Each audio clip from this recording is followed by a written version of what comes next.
Oh, tak kira tidur lagi, Nas. Baik, pagi hari ini karena materinya adalah materi penutup untuk ngaji kita, ngaji pagi selama akhir Ramadan. Kita ngobrol saja, nggak usah ngaji yang berat-berat seperti kemarin.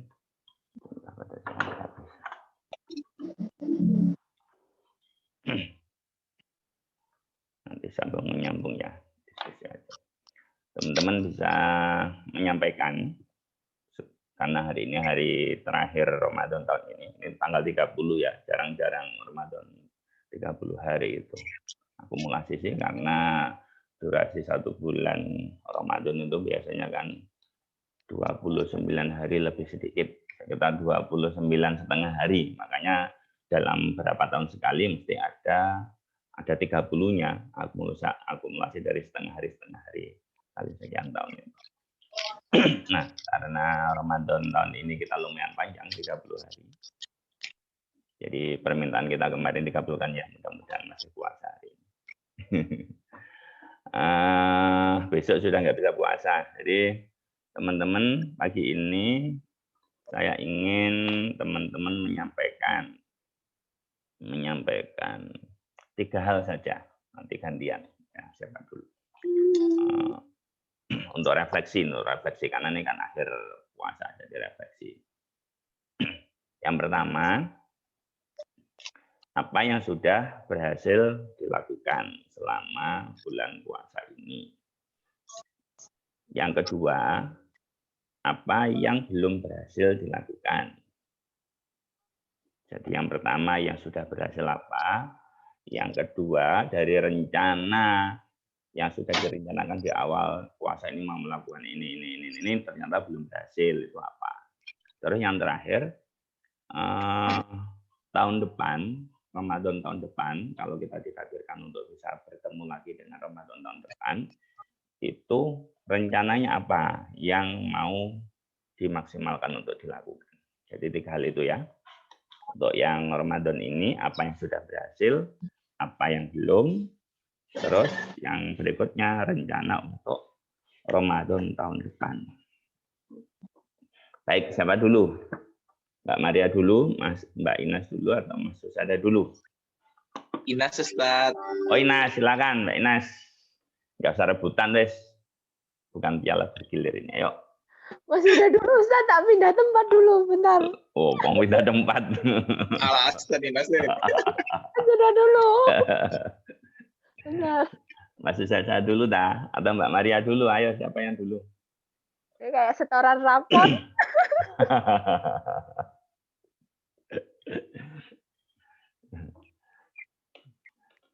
Wah, hilang semua ini. Gimana ini? Ayo, Nas. Mbak Maria. Bentar, tak pindah tempat dulu. Oh, pindah tempat biar konsentrasi deh. Monggo, Mbak Maria atau Mas Susada. Ada aja kayaknya.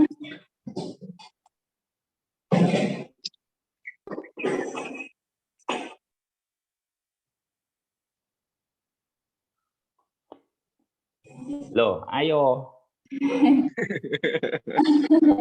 Ya tidak harus full satu orang, bisa gantian. Mungkin apa yang sudah dicapai dulu aja temanya. Nanti gantian. Ya, belum apa gantian. Sambil ingat-ingat. Saling menyambung nggak masalah. Ayo. Maria dulu saja. Oke, Mbak Maria. Ini soalnya nyambi beres-beres rumah. Wow. Gitu ya. Kalau dalam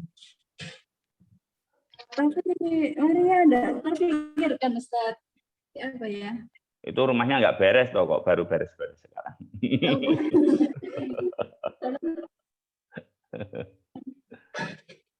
Bismillah, apa ya, Masya Allah. Bismillahirrahmanirrahim.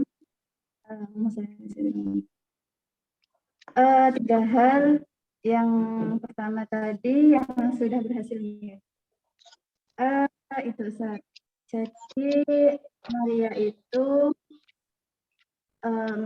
ada target yang berbeda dari tahun kemarin, karena memang tahun kemarin itu lebih intens di dalam apa ya, sholat sendiri, terus melaksanakan ibadah Ramadan itu juga lebih tertutup, nggak keluar kemana-mana gitu.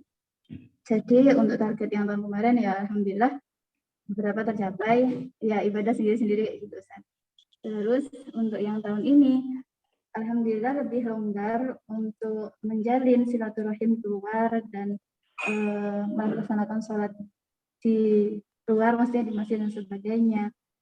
Itu mungkin sudah berhasil. Jadi juga keinginannya Maria tahun ini adalah bisa Ramadan itu bisa sambil bisa sambil berkhidmah kepada guru, juga kepada majelis, juga kepada orang tua. Itu alhamdulillahnya sudah satu persatu berhasil. Terus mungkin yang belum berhasil, insya Allah yang belum berhasil itu. Jadi karena perbedaan yang dirasakan Maria tahun ini dan tahun kemarin adalah ketika tahun kemarin itu Maria merasa lebih fokus kayak misal membaca Al-Quran gitu, fokus bisa agak banyak karena memang melaksanakannya di dalam, itu enggak keluar, enggak kemana-mana. Jadi target-target seperti itu lebih mudah tercapai. Sebenarnya ada harapan Maria untuk apa yang dilakukan tahun kemarin itu juga dilaksanakan tahun ini. Misal dalam 1 bulan ini berapa kali khatam gitu. Itu tahun ini agak kesulitan karena ya sambil wira-wiri ya gitu. Jadi kayak di tengah Ramadan itu Maria coba menata ulang. Kayaknya kalau kayak tahun lalu itu beda dan nggak bisa. Kalau tahun lalu itu bisa lebih intens di dalam gitu. Misal sholat gitu berapa rakaat, atau bisa baca zikir pagi, sore, siang, atau baca Al-Quran berapa ya gitu. Terus tahun ini agaknya mungkin digantikan dengan banyak silaturahim gitu.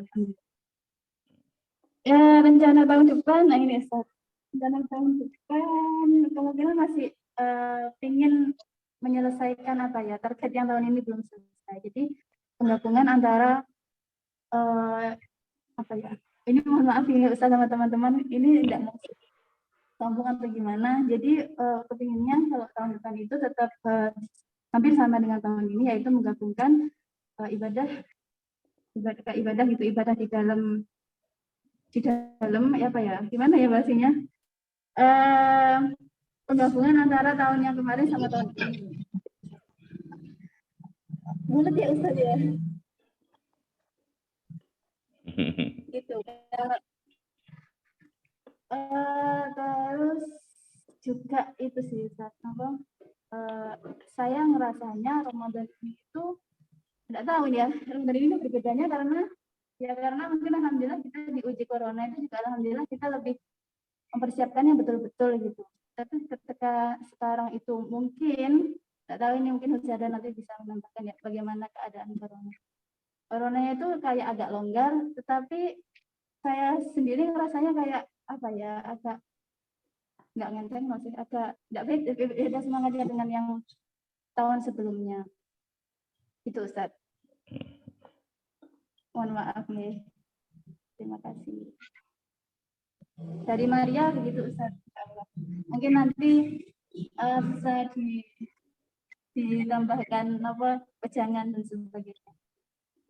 Oke, terima kasih banget sharingnya Mbak Maria. Nanti kita komentari di akhir setelah temannya ya. Oke, sampai dulu. Mbak Inas, siap? Atau Mas Husyada, siap? Sut. Ayo Sud. Aduh, Kertas gunting. saya dulu aja Ustadz. Ya oke, Mbak Inas. Tahun ini Ramadannya gak kerasa sih, soalnya kan 2 minggu awal itu kayak langsung 2 minggu awal itu tuh UTS. Jadi kayak di sela-sela UTS terus sama Ramadan juga, jadi kayak challenging menurut saya ya. Kayak ya terus juga 2 minggu akhir terus kuliah. Ya nggak masalah sih, cuma kayak lebih berwarna. Terus Ramadan kali tahun ini menurut saya lebih lebih tenang sih, karena kan juga di rumah, terus juga lebih maksimal ibadahnya karena nggak banyak acara kemana-mana. Akhirnya buat traweh terus sholat subuh dan lain sebagainya itu alhamdulillah secara dilakukan rutin gitu loh kalau pencapaian yang tahun ini. Terus yang nggak tercapai ya itu sih tadi ya, kayak hatamannya cuma sedikit lah, tapi itu lebih baik daripada tahun lalu karena juga kebentur sama waktu juga, banyak yang perlu dikerjakan. Terus untuk tahun kedepannya pengennya lebih ya target hataman itu, terus juga karena sudah lama nggak bertemu orang-orang, paling tahun depan pengen lebih banyak silaturahim ke teman-teman, ke guru-guru sih. Itu hasil rapot Ramadan tahun ini. Ada lagi Mbak Inas? Udah sih itu. Oke. Ya, Mas sudah. Mbak Jitna siap-siap ya, Mbak Jitna. Mbak Jitna siap-siap. Cek, info dulu Mbak Jitna, nanti biar nggak bingung. Kita sharing 3 hal. Yang pertama, apa yang sudah berhasil dilakukan di Ramadan tahun ini. Yang kedua, yang belum berhasil apa.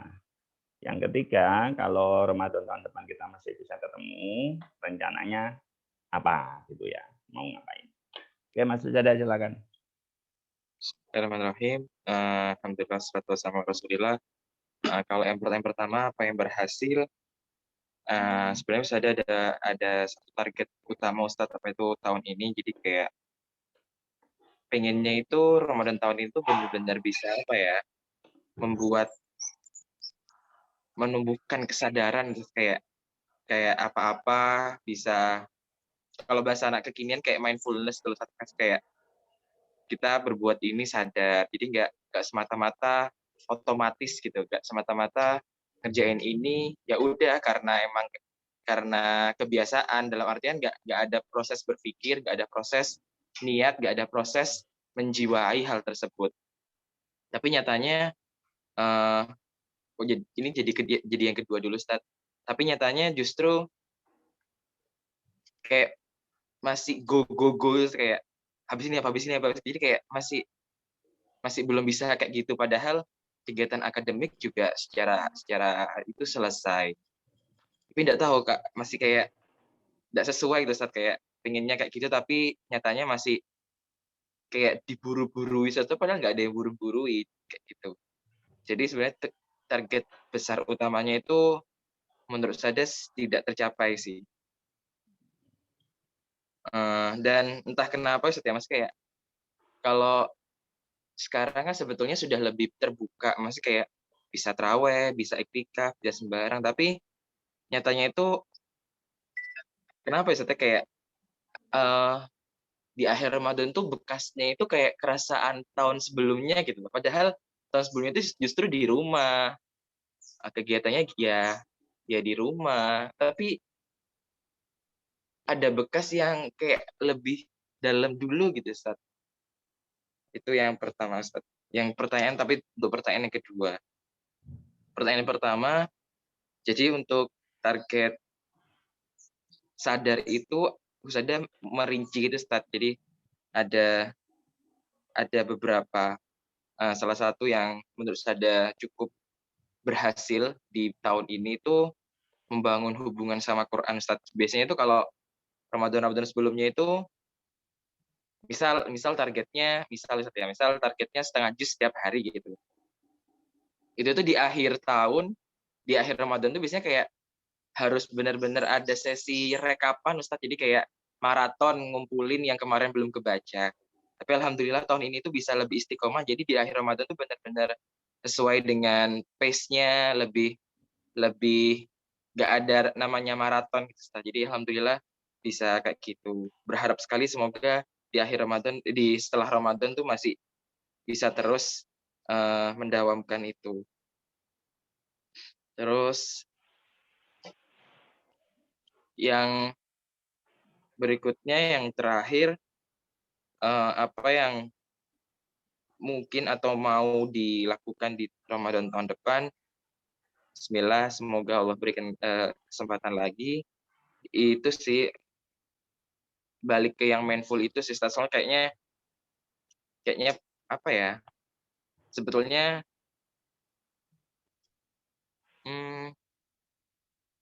ya itu sih, Ustaz, balik lagi itu. Maksudnya kayak nggak ada sebetulnya, maksudnya kayak pengen betul-betul bisa sadar, nggak go lagi, kayak gitu. Ngapunten Ustaz kalau tidak tertata.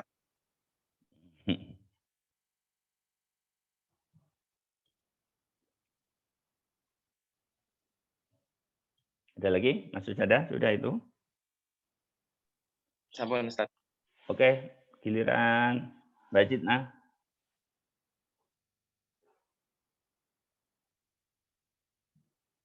Mbak Ismi siap-siap ya. Ustadz, saya ini masuk langsung ditagih ya. Loh, ini tadi juga langsung. Nggak ada prolog-prolog ini, langsung. Nggak ada prolog. Oke deh. Ismi silakan menyesuaikan ya, Ismi nanti. Ya, silakan Mbak Jitna. Ya, Kak.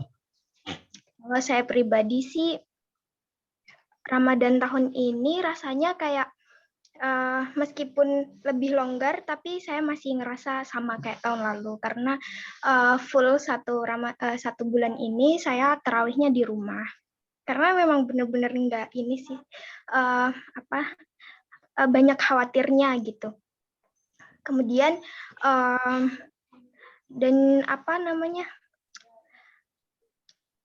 Maaf kalau misalnya nggak terstruktur juga ya Ustadz dan teman-teman. Jadi persiapan nih. Itu tahun ini tuh saya kayak banyak mengejar hal-hal duniawi. Jadi ibadahnya rasa-rasanya kayak kurang hikmat gitu. Kayak pada akhirnya saya masih kurang lillahi ta'ala gitu. Jadi kayak ya Allah ini ya udahlah, pada akhirnya aku yang penting ibadah dulu meskipun masih minta imbalan apa gitu. Tapi kalau ibadah-ibadah rutin kayak baca Al-Quran, kemudian sholat sunnah, insya Allah masih sama kayak tahun lalu. Alhamdulillah juga setiap bulan Ramadan memang diharuskan hatam, apalagi sama keluarga harus apa namanya, kalau misal pulang ke rumah pasti ditanya udah hatam belum, terus apa namanya udah juz berapa gitu. Jadi kalau enggak ini kayak rasanya malu gitu sama keluarga. Terus karena kalau ibadah saya ngerasa kurang ngena di hati gitu. Jadi saya harap ke depannya di bulan Ramadan selanjutnya itu saya bisa lebih ikhlas, kemudian tanpa pamrih gitu. Walaupun sih ini bisa saya terapkan di luar bulan Ramadan. Jadi harapannya ya nggak cuma bulan Ramadan, tapi saya bisa memaksimalkan ibadah aja gitu seterusnya. Kayaknya gitu aja deh Ustadz. Ini saya kepo jadinya. Yang tadi dia bilang banyak ngejar hal duniawi sehingga ibadahnya nggak maksimal, tuh bisa lebih spesifik nggak yang dikejar-kejar duniawi itu apa maksudnya? Secara lebih spesifiknya ya itu Ustadz, kayak ingin mengejar karir yang lebih baik di di perjalanan pendidikan gitu. Karena saya sendiri mikir biar saya punya ibadah-ibadah meskipun bukan ibadah sholat, baca Quran gitu, saya berharap di dalam mencari ilmu itu juga bisa disebut ibadah gitu. Kemudian dari jalan itu saya berharap bisa lebih maksimal gitu. Maksudnya saya lebih nyaman beribadah di luar beribadah di jalan pendidikan gitu, Ustaz. Jadi dengan mengejar karir di bidang pendidikan itu saya bisa bisa punya jariah gitu. Jadi di pikiran saya ini saya pengen lebih ini kan untuk academic journey gitu, perjalanan pendidikan saya yang lebih tinggi, saya tuh bisa mencapai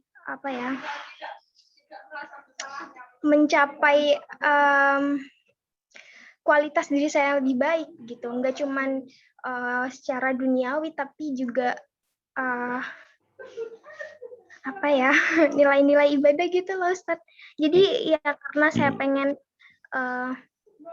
pengen sekolah lagi. Jadi dan di saat-saat ini itu adalah saat yang saya kemarin kayak tergesa-gesa untuk ngurusin ini itu. Jadi Ramadan awal-awal itu saya kayak bitter gitu untuk untuk ibadah yang lebih gitu. Jadi karena ya dibarengin dengan ngurusin hal-hal duniawi itu, Ustaz. Gitu. Dan sebelum Ramadan juga saya kayak ngerasa kurang tenang karena ngerasa selalu khawatir dengan hal-hal itu gitu, khawatir nanti tidak berhasil, khawatir begini, khawatir begitu gitu. Padahal sebenarnya ya kekhawatiran itu tidak perlu gitu. Ya, begitu. Ya, jadi meskipun sudah tahu tapi ya tetap aja ya.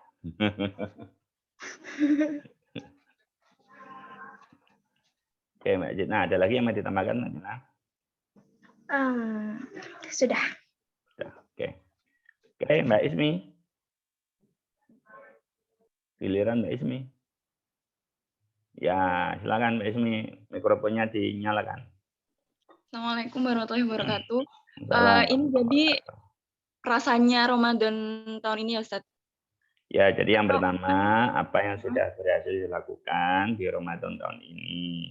Yang kedua, yang belum berhasil apa untuk Ramadan tahun ini. Yang ketiga, rencana Ramadan tahun depan. Gitu. Oke, silakan Mbak Ismi. Mungkin sekalian sama cerita aja ya, Ustaz. Oh iya, boleh, silakan. Enggak spesifik ini yang sudah tercapai, yang belum tercapai, sama yang akan dicapai di Ramadan depan. Jadi mungkin ada sedikit ini sih, sama Mbak Zita juga sih. Jadi Ramadan kali ini tuh saya 20 hari di Surabaya, terus 10 harian di sini di rumah, alhamdulillahnya, karena kemarin boleh WFH, jadi nggak hamil 1 Lebaran pulang. Jadi hampir sama kayak Mbak Zitna, yang belum kecapai di Ramadan kali ini tuh ini Ustadz, karena ada ini kan Ustadz, kayak saya ngerasa sekarang itu transisi karena di akhir semester juga kan, dan kebetulan saya juga sedang magang juga, dan magangnya itu awal-awal mau memasuki Ramadan. Jadi saya tuh fokusnya ke adaptasi itu, bukan ke Ramadannya kita harus fokus nyiapin target dan lain sebagainya. Jadi mungkin ada beberapa hal yang terlewat itu sih Ustadz, kayak di Ramadan tahun depan kan target-target ubudiyah, lalu hal-hal yang kecil-kecil tuh ya bersamaan dengan teman-teman yang lain kita ngeset gitu, ada target hatam sekian ini dan lain sebagainya, harus nambah ibadah sunnah dan lain sebagainya. Nah, Ramadan kali ini tuh yang sedikit sebenarnya tidak terlewat, tapi menurut saya kurang maksimal juga, dan akhirnya bergeser dengan hal-hal yang itu tadi. Mungkin Mbak Sita bilangnya hal duniawi gitu, dan saya tuh mirisnya di Ramadan kali ini tuh ini Ustadz, kayak kurang terkondisikan juga sih, karena kultur di kantor itu banyak yang kurang dalam tanda kutip religius gitu loh Ustadz. Jadi benar-benar harus strike sendiri. Jadi kayak sholat harus tepat waktu, kan itu sulit gitu Ustadz kalau di kantor, sedangkan kita tahu kalau atasan-atasan kita itu kadang kurang menjaga itu gitu. Jadi saya benar-benar kayak oke, harus ini, harus itu. Bahkan saya tuh merasa tertekannya sholat tepat waktu aja izin, terus kayak pulang tepat waktu aja izin. Karena kadang waktu kerja itu over gitu loh, Ustaz. Jadi kayak mau maghrib, sedangkan kita harus menjaga nih gitu. Maghrib harus jamaah, terus kita kalau terlalu capek nih nanti tarawihnya juga nggak maksimal kayak gitu.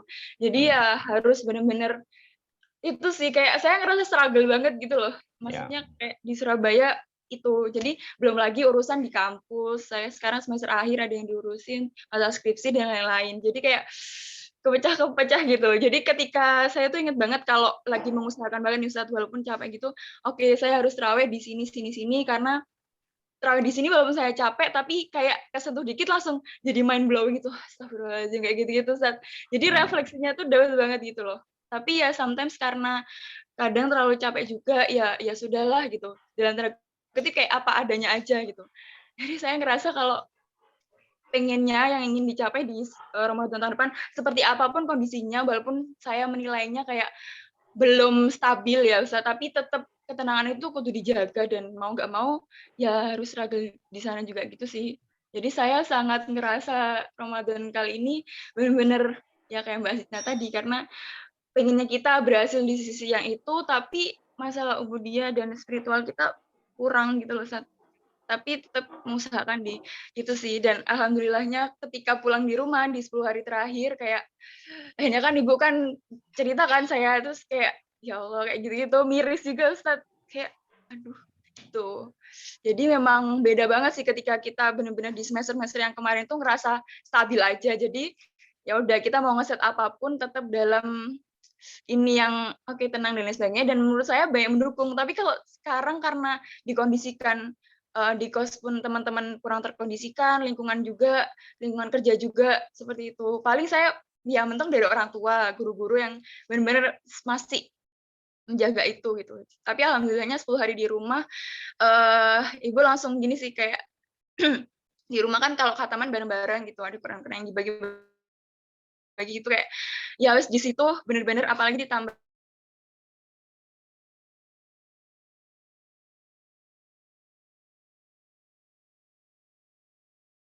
yang sekarang kajiannya rutin itu benar-benar ya, kurang lebihnya seperti itu juga ya Ustaz. Apalagi ya, sudah kayaknya Ustaz. Terima kasih. Oke, makasih Mbak Ismi. Nah, luar biasa banget pengalaman teman-teman. Terima kasih sudah menyampaikan semua pengalamannya dari 3 hal yang tadi kita sampaikan. Apa-apa yang sudah berhasil dilakukan, apa-apa yang belum, dan rencana tahun depan. Baik, mudah-mudahan apapun yang teman-teman rencanakan, hal-hal baik untuk terjadi di Ramadan tahun depan itu benar-benar bisa terjadi dan dikabulkan oleh Allah. Ya. Baik, saya hanya ingin menyoroti beberapa hal tadi yang ini seperti yang disampaikan Mbak Zitna tadi, ngejar hal-hal yang sifatnya duniawi. Jadi gini, sebetulnya tidak ada kooptasi antara apa yang kita lakukan itu berbau duniawi atau berbau akhirat gitu ya. Jadi ya karena kita hidup di dunia gitu loh. Konotasi bahwa amalan ini amalan dunia atau amalan ini amalan akhirat itu terletak pada niat dan peruntukannya gitu loh. Terletak pada niat dan peruntukannya, bukan pada jenis pekerjaannya, bukan pada jenis perbuatannya, bukan pada jenis bentuk ibadahnya. Itu ya. Jadi saya ulang. Jadi konotasi apakah perbuatan itu masuk kategori perbuatan untuk dunia atau perbuatan untuk akhirat itu, atau yang dimaknai sebagai ibadah itu terletak pada niat, tujuan, dan peruntukannya untuk apa gitu ya. Jadi bisa jadi hal-hal yang kita lakukan itu terlihat sangat duniawi, tapi sebetulnya itu adalah pekerjaan akhirat gitu loh. Bisa juga sebaliknya, yang kita lakukan itu adalah terlihat sangat ukhrawi, tapi sebetulnya itu adalah duniawi. Gitu. Semoga teman-teman paham. Jadi Contohnya gini aja, wes. Seperti yang disampaikan Mbak Jita tadi, mengejar karir di dunia pendidikan. Itu ya tergantung niat dan tujuannya gitu loh. Itu bisa dinilai sebagai amal duniawi, bisa juga dinilai sebagai amal ukhrawi. Sebagai amal ukhrawi. Kalau itu bisa menjadikan ladang perjuangan bagi kita, untuk masyarakat, untuk diri kita, keluarga dan masyarakat, ya itu bisa menjadi dinilai sebagai ibadah ukhrawi gitu. Jadi ketentuannya gini, seorang mukmin itu apapun yang dilakukan di dunia itu ya akan bernilai ibadah akhirat, akan bernilai sebagai perbuatan ukhrawi gitu. Sebagai perbuatan ukhrawi. Nah, contoh paling gampang. Seseorang bekerja keras dan cerdas, memperbanyak uang. Tapi dia punya niatan, punya tujuan, uang ini digunakan untuk sesuatu yang sifatnya mendukung terlaksananya ibadah orang banyak. Mendukung terlaksananya perjuangan Islam, mendukung terlaksananya syiar agama Islam. Nah, berarti saat dia bekerja keras mengumpulkan harta, itu bukan pekerjaan duniawi, itu dinilai sebagai pekerjaan ukhrawi. Gitu. Nah, jadi banyak kasus kayak gini yang dicontohkan di kitab-kitab dan di sejarah-sejarah. Contoh pada zaman dulu, kalau Nabi ngaji, Nabi itu kalau dengan para sahabat ngaji biasanya kan di serambi masjid. Jadi terlihat, nah, apalagi kalau pas puasa gini ya, ngaji di serambi masjid dengan para sahabat. Nah, suatu ketika ada seorang pemuda bawa alat untuk bercocok tanam, kalau di sini semacam cangkul atau apa gitu ya, melewati serambi masjid, terlihat oleh para sahabat dan terlihat oleh para nabi. Dan si pemuda ini cuma lewat gitu aja. Nah, dalam tanda petik, para sahabat yang ikut ngaji di Nabi itu pada ngerundel-ngerundel dan menyelut-nyelutuk.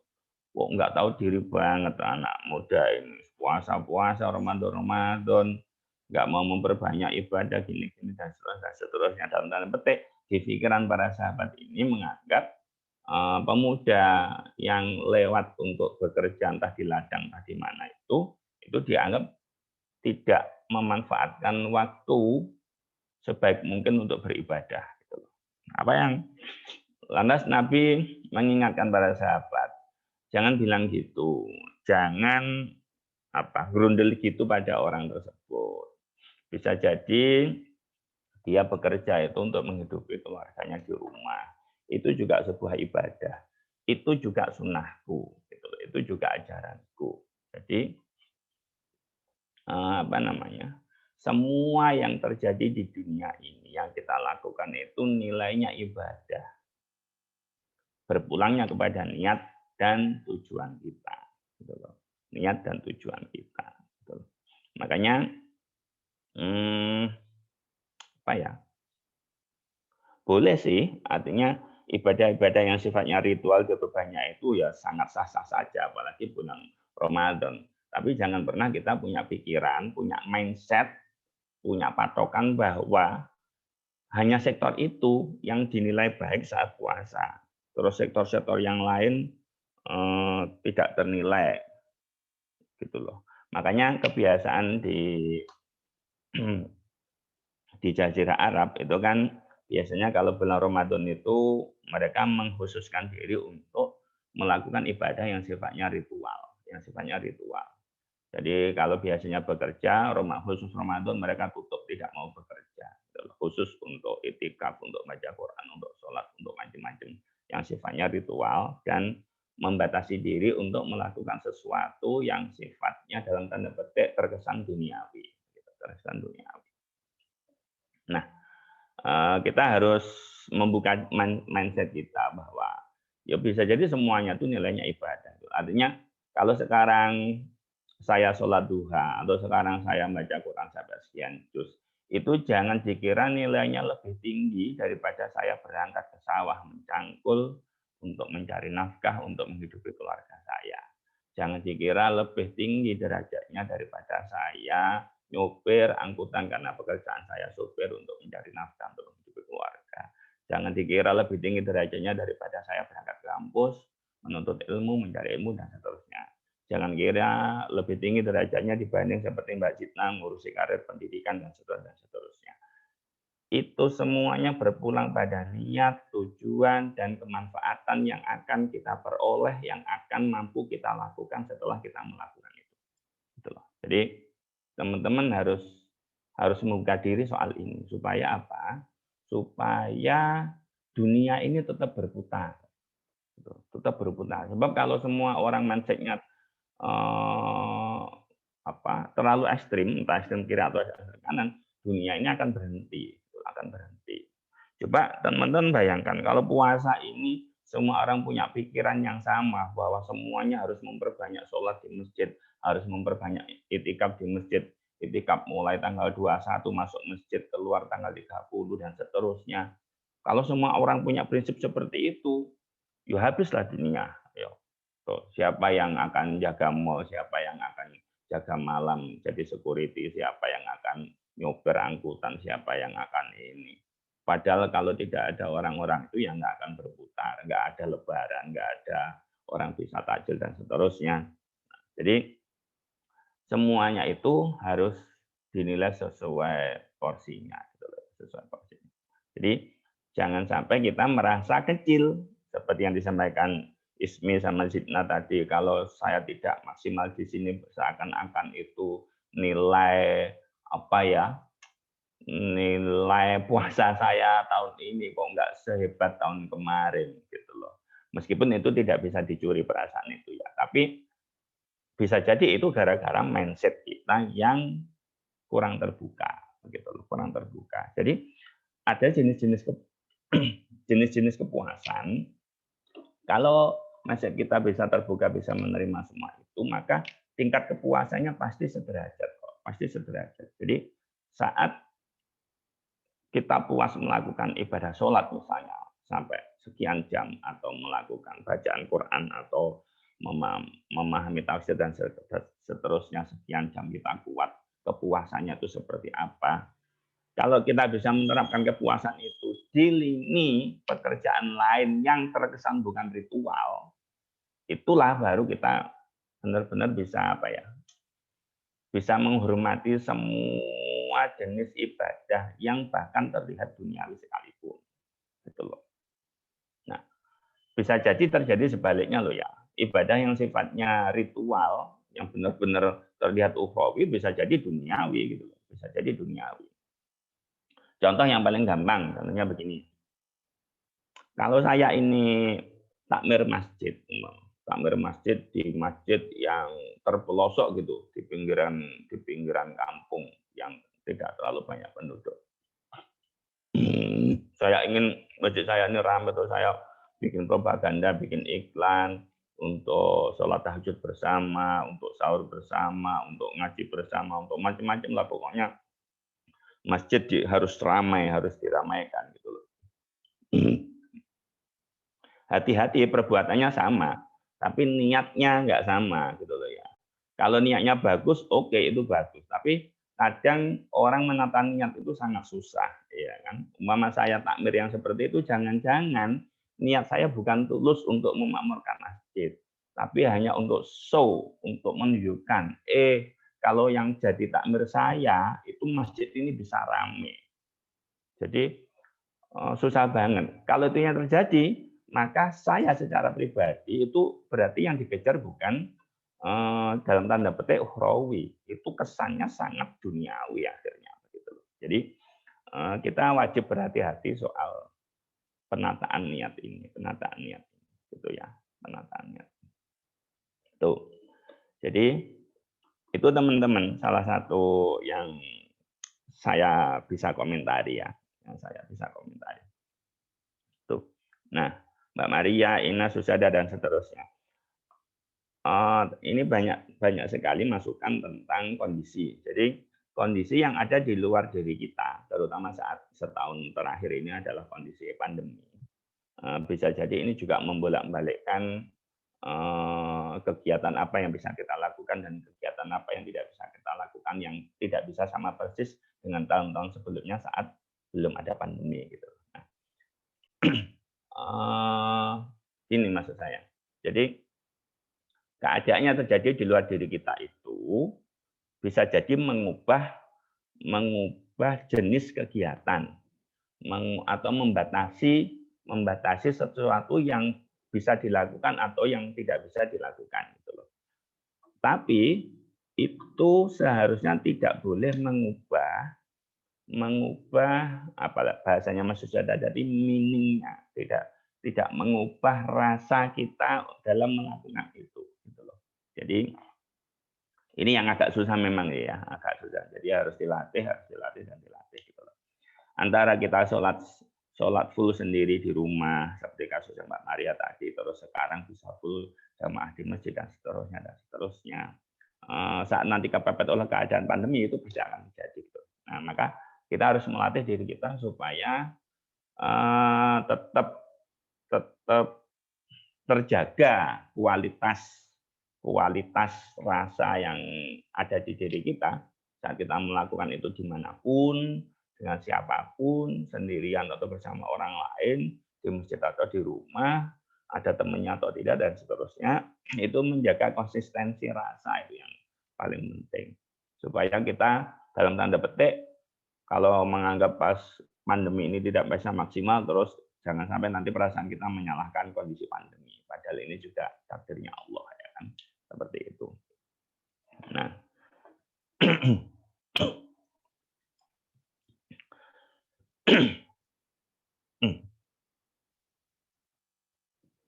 itu teman-teman ya, sementara yang bisa saya komentarkan. Mungkin ada hal yang mau disampaikan lagi sebelum saya lanjutkan. Mbak Ismi, Mbak Dina, Mbak Inas, Mbak Maria, Mbak Mas Sujada, silakan. Di sini Ustaz, nyampaikan Ustaz. Satu-satu, siapa dulu? Usada dulu apa Maria dulu? Usada dulu, Ustaz. Oke, silakan, Mas Usada. Anda tahu sih Ustaz, apakah berhubungan atau enggak, Ustaz? Cuma jadi kepikiran salah satu hal yang juga Usada alami di masa Ramadan ini, Ustaz. Tentang waktu Ustaz tadi nyebutin masjid dan takmir, Ustaz. Jadi kan karena tahun ini tuh Usada kan di rumah, Ustaz. Mesti kalau tahun sebelumnya itu di antara di Surabaya dan di rumah mama di Gresik, artinya udah ibadahnya di rumah atau di kosan. Nah, tahun ini itu di rumah, yang artinya di depan tuh ada musola, Ustaz. Dan tahun ini tuh ada satu rasa yang apa ya, menggema terus gitu, ketika berusaha mencoba memakmurkan musola, Ustaz. Misal untuk azan sholat 5 waktu, Ustaz. Biasanya kan memang mungkin ketika tidak ada orang lain, ketika hari biasa itu utamanya sholat maghrib saja, Ustaz. Itu karena ada anak-anak haji, sama ada sholat isya. Nah, ketika coba mulai sholat 5 waktu yang lain, itu tuh di awal tuh ada semangat, Ustaz. Cuma ke belakang itu menyadari bahwa halah yang datang aku tok, terus kemudian yang azan aku, yang iqomah aku, dan yang sholat pun juga sendirian gitu. Apa gunanya? Sering mikir gitu, Ustaz. Sehingga akhirnya ke belakang tuh ya wis kayak mager, ya udah akhirnya sholat di rumah sendiri, atau ya ke musola tapi nggak azan. Nggak tahu Ustaz nyambung atau enggak, cuma mohon itunya, Ustaz, mohon kayak apa ya, pengarahan tuh, Ustaz. Itu mengganjal sekali, dan akhirnya juga sempat ngefeknya itu kayak ini, Ustaz, kayak kalau di depan musola depan tuh pas tarawih itu kan cepat ya, masih kayak cepat, sehingga sehingga akhirnya beberapa kali itu tarawihnya ngungsi ke Al-Iksan, Ustaz. Buat pintu samping bubat. Tarawihnya ngungsi ke Al-Iksan karena bisa kayak pelan dan bisa sejenak diam, ada jeda gitu, Ustaz. Dan kadang itu kayak ketika berangkat tuh ya ada rasa apa ya, rasa ganjel loh, depan rumah pas ada musola kok jauh-jauh. Tapi ya, di satu sisi itu kayak kalau usaha di sini terus itu bakal full Ramadan ya nggak bisa nikmati terawihnya karena cepet-cepetan, sehingga akhirnya ya udahlah orang kalau jadi sampai entah ini apa jahat atau enggak kayak kalau waktu rawatib 5 waktu aja nggak ada yang azan, untuk ini yang sunnah ya udah aku aja yang ke sana, di sini ada imamnya juga, ada jamaah yang lain, jadi ya nggak apa-apa. Itu sih Ustaz. Nggak tahu relevan atau tidak, tapi itu salah satu yang saya alami. Ya, saya bisa memahami rasa itu.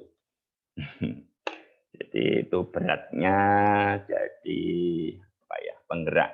Jadi, kalau gerakan masing-masing kita ini kan diharapkan menjadi penggerak umat, diharapkan menjadi pemimpin umat gitu loh. Sebagai apapun kapasitas kita dan dimanapun kita berada, seperti yang dialami oleh Mas Susada itu. Jadi itu manusiawi sih, wajar menurut saya. Cuma yang harus kita latihkan pada diri kita sendiri, seperti yang kasus yang jalan Mas Susada itu kan melatih konsistensi, melatih keistiqomahan. Jadi supaya apa? Supaya nilai niat kita itu tidak bergeser. Supaya niatnya tidak bergeser antara niat yang awal benar-benar ingin memakmurkan, ingin beribadah, ingin apa ya, ingin mengajak masyarakat untuk sesuatu yang baik, itu tidak bergeser karena dalam tanda petik ketidakpuasan kita terhadap respon masyarakat terhadap ajakan kita. Itu bahaya. Ya. Jadi ibarat seorang dai, seorang pengajak, itu namanya juga mengajak. Ya. Mengajak itu berarti bisa jadi orang yang diajak itu mau ikut, bisa juga tidak mau ikut dengan berbagai macam alasan. Nah, apapun yang terjadi, entah ada yang ikut atau tidak ada yang ikut, entah yang ikut sedikit atau yang ikut ajakan kita banyak, itu tidak boleh mengubah naik turunnya niat kita di awal. Itu berbahaya banget. Meskipun ini sulit, ya, sebab normalnya orang saat mengajak, kalau nggak ada yang ikut, niatnya menjadi loyo, menjadi lempem, menjadi males, ya kan? Terus kalau yang mengajak terus yang diajak banyak, itu semangatnya semakin tinggi, semakin menggebu sampai membuat acara macam-macam kayak gitu. Nah, konsistensi ini yang lumayan sulit dan ini butuh dilatihkan, butuh konsistensi, butuh istiqomah terus menerus dilatihkan, dilatih. Kita harus bersyukur dalam hal ini Mas Susada harus bersyukur punya lahan. Ibarat orang mau nyangkul itu punya sawah, punya ladang yang mau digarap, ya kan? Kadang ada orang punya banyak potensi, tapi dia tidak punya lahan sehingga tidak bisa menyalurkan. Jadi harus disyukuri karena kita masih punya ladang yang bisa digarap. Hingga sekarang ternyata ladang saya ini tanahnya kerasnya minta ampun. Wah, jadi harus tenaga ekstra itu ya tetap harus disyukuri. Berarti ini menguji tingkat kekuatan diri kita untuk menggarap lahan ini, begitu loh. Ya, jadi seperti itu. Nah, kita bisa bayangkan kalau semua orang yang mengajak, yang berdakwah itu mentalnya adalah mental mencari yang enak saja. Kita bisa bayangkan nanti zona-zona, tempat-tempat, lokasi-lokasi, wilayah-wilayah yang keras dalam tanda petik, itu siapa yang mau memasuki? Kan nggak ada akhirnya, gitu loh, ya kan? Bisa dipahami nggak teman-teman? Bisa dipahami ya, semoga bisa dipahami. Jadi justru disinilah kita diuji, ditanting sama Allah. Ayo, kamu kan ingin ini, tak kasih ini, garap, kuat apa enggak? Ya itu jatah kita gitu. Dan kita nggak boleh meri, nggak boleh iri. Enak temanku yang di sana masyarakatnya lebih luas, lebih mudah diajak. Di sini saya susah banget, itu nggak boleh. Itu sudah kaplingannya kita gitu loh ya. Jadi dan dulu sudah pernah kita bahaskan, nilai seorang pengajak itu tidak ditentukan melalui berapa banyak orang yang berhasil diajak. Gitu ya. Jadi nilai dakwah itu tidak dinilai dari berapa banyak orang yang tersadarkan oleh dakwah yang kita lakukan. Berapa orang yang gabung dengan kita setelah kita mengajak. Ukurannya bukan itu kan, karena semuanya sudah punya kapling sendiri-sendiri gitu loh. Jadi kalau ada seorang kiai berdakwahnya bagus, mubalik hebat, terus pengikutnya ratusan ribu, sementara guru ngaji di Langgar Kecil pengikutnya cuma 10 sampai 12 orang, itu tidak bisa diklaim bahwa yang kiai besar itu lebih mulia daripada guru ngaji yang muridnya cuma 12 itu gitu loh ya. Jadi ukurannya bukan soal jumlah, bukan soal berapa banyak. Nah, kalau kita mengislamkan orang, berapa banyak orang yang asalnya non-muslim menjadi Islam karena perantara saya. Ukurannya bukan soal banyak-banyakan jumlah. Karena masing-masing sudah punya kapling, sudah punya porsinya sendiri. Jadi yang diukur itu yaitu konsistensinya. Konsistensi dan kuatnya niat. Tidak berubahnya niat. Itu kan bahaya banget. Bahaya. Jadi begitu Mas Susada ya. Nah, soal kenyamanan itu ya pasti rata-rata orang juga mengalami sih. Makanya gimana ya? Kita harus mendidik diri kita supaya bisa nyaman berada dimanapun. Ini untuk menunjang perjuangan kita. Sebab kalau kita hanya bisa nyaman di tempat-tempat tertentu, kita akan susah berjuang. Contoh begini, saya itu hanya bisa khusyuk, hanya bisa menikmati sholat kalau sholat di Masjidil Haram atau di Masjid Nabawi. Nah, di Indonesia, di Masjid Istiqlal itu aja saya nggak bisa khusyuk. Nah, ini kan susah. Terus kalau berarti logikanya kan berarti kalau saya ingin nikmat terus sholatnya, saya harus tinggal di kota Mekah atau di kota Madinah. Itu kan cilaka. Cilakanya apa? Di sini saya punya masyarakat yang harus saya bimbing, yang harus saya dakwai, yang harus saya ajari, dan seterusnya. Sehingga mereka terlantar karena saya lebih mementingkan kenyamanan diri saya beribadah di sana. Apa kita bisa menilai derajatnya lebih tinggi mana saya menikmati kenyamanan saya beribadah di sana dengan saya di sini dalam tanda petik merasa tidak nikmat, tapi saya menunaikan tugas saya untuk membimbing masyarakat. Gitu loh. Jadi kita tidak boleh mengklaim seperti itu. Bisa dipahami teman-teman ya. Jadi ya seperti itulah. Saya yakin teman-teman bisa menjabarkan apa yang saya maksud. Itu Mas Susada dari saya. Boleh dikomentari, boleh teman-teman yang lain juga boleh menimpali apa yang saya sampaikan ini. Karena ini murni apa menurut yang saya pahami gitu.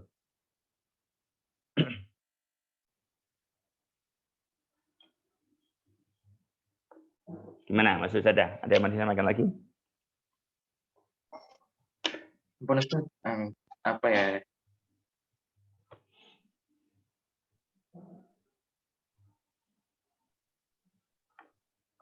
Ini sinyal saya atau apa toh? Kok putus-putus ya?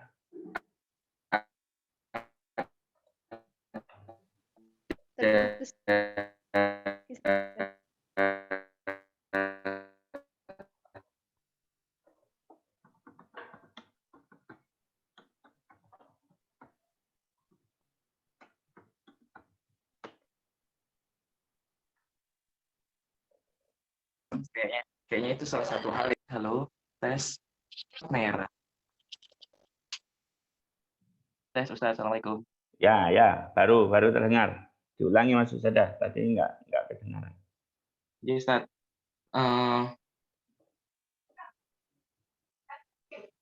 kayaknya ini Ustaz apa tuh sudah mulai lega sih Ustaz.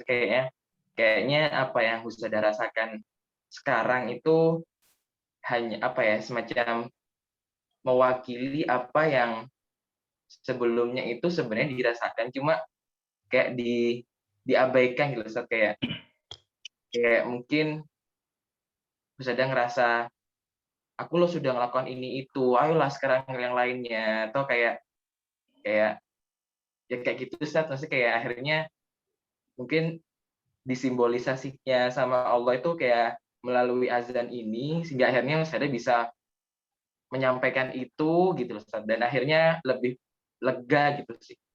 Aturan Ustaz. Ya Mas Susada. Baik, tadi yang mau bicara siapa lagi? Mbak Maria tadi ya? Halo, Mbak Maria? Iya, Ustaz. Ya, silakan Mbak Maria. Masya Allah. Hmm. Ustaz, tadi saya tertampar betul itu di bagian jangan sampai kita itu menyalahkan kondisi sehingga apa ya itu bisa apa ya membolak-balikkan hati kita gitu, membolak-balikkan kayak niat kita, terus memandang nilai dari suatu ibadah itu bagaimana gitu. Karena jujur mungkin dari saya sendiri masih mungkin pandangannya masih sempit gitu nggak Ustaz. Masih menilai bahwa yang ritual itu bisa jadi lebih apa ya lebih bisa mendekatkan kepada Allah dan sebagainya kayak gitu Ustaz. Dan itu yang makanya itu yang bisa saya rasakan ketika di tahun 2019 karena di tahun 2019 itu kan bisa apa ya bisa lebih banyak pendekatan dan sebagainya. Padahal ketika tadi Ustadz menjelaskan banyak porsi-porsi ibadah seperti itu. Pertanyaannya adalah bagaimana ketika kita itu sedang dikondisikan sibuk gitu nggak Ustadz? Maksudnya sibuk itu aktivitasnya padat dan sebagainya. Lalu tetap menjaga hati agar ini ibadah, terus menjaga bahwa ya ini mulia kayak gitu Ustaz. Terus menjaga ketenangan juga kayak gitu. Kadang juga ketika semakin sibuk aktivitas itu mungkin rasa ketenangan di dalam hati, terus rasa takarub kepada Allah itu agak berkurang kayak gitu Ustaz. Ngoten Ustaz, pangapunten, matur nuwun. Saya bisa memahami apa yang disampaikan Mbak Maria ya. Rata-rata orang memang terjebak di pemandangan seperti itu. Makanya kita butuh ngaji itu ya karena itu. Supaya apa ya? Supaya wawasan kita luas sehingga tidak keliru menilai. Jadi menurut saya begini sih. Jadi umpama kondisi sangat ekstrim sehingga kita sulit sekali memaksimalkan ibadah yang sifatnya ritual ya. Ritual itu ya seperti puasa, sholat, bangun malam, baca Quran dan seterusnya.